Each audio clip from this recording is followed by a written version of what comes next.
as a tale told by an idiot, full of sound and fury, signifying nothing. What's going on in the house of Macbeth?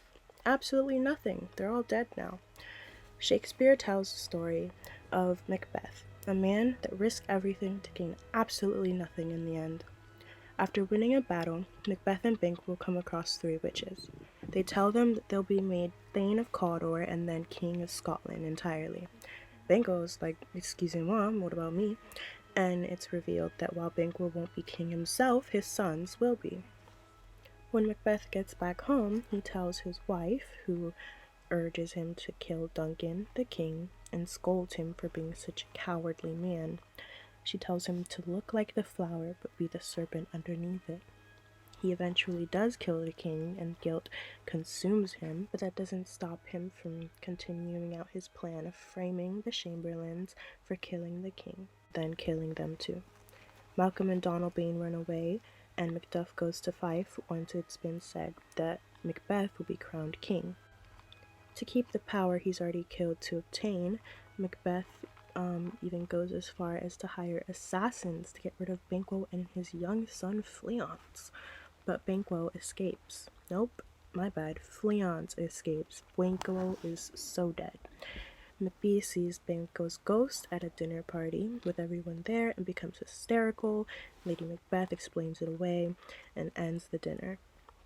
Macbeth goes to visit the witches to calm his nerves about keeping the throne and is told to beware Macduff, that he can't be harmed by any man born of woman and will be safe until Birnam Wood meets Dunsinane Castle.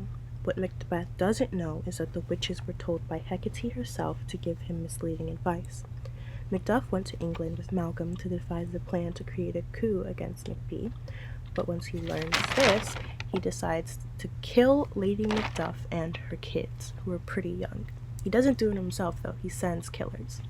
Macduff gets Malcolm to come back to Scotland to overthrow Macbeth. When Macd learns that Macbeth killed pretty much his entire lineage, he swears to avenge them. By Act 5, things are really not so good. Lady Macbeth is losing it after she watched children burn under her husband's orders.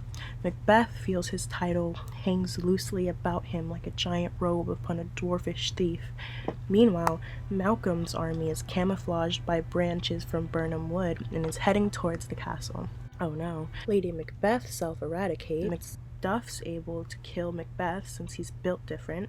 He was just born by C-section. Once he's dead, Macduff beheads Macbeth, womp womp, and then crowns Malcolm king. Macbeth is the ultimate story of man versus self. Arguably man versus wife, but towards the end he was doing his own thing. He had everything he wanted, full of the milk of human kindness, as Shakespeare put it, and devoted to the king. By the end, he's a lonely, murderous monarch. The tragedy of Macbeth is really interesting from a psychological point of view. Lady Macbeth manipulates Macbeth into killing the king by playing to his insecurities and calls him a coward, and he follows through because he's so desperate for her approval. No one else would think less of him for not wanting to kill the king. They kind of love the guy. Taking orders as a warrior must have bled into his personal life because he's like a serial competitor that needs validation and reassurance from his wife and then the witches. Everything started with him trying to please his wife, but when she died, what was his motivation? It could be argued that he was trying to honor her by not letting the crown that essentially killed her slip away from him, and by then he'd gone mad and figured he'd already got the ball rolling. What's the use in stopping it now? Now, I'm no certified doctor, but I do think that Lady Macbeth showed signs of bipolar disorder, with her rash decisions followed by extreme grief that led to her dissociative amnesia with her night walking, and PTSD from, again, seeing those children burn. It's gotta be rough. Macbeth even had PTSD from the war, when he killed a traitor, and anxiety from all the things that he knew he'd have to do if he wanted to keep the crown. This all started because Macbeth was trying to fit into what he and his wife saw to be society expected of a man. To be a real man to them was to not fear anything like the law or the consequences of your own actions. So the only way to be societally right was to be societally wrong by deviating and killing the king. Makes perfect sense. A big societal plot point in Macbeth is the emphasis on power.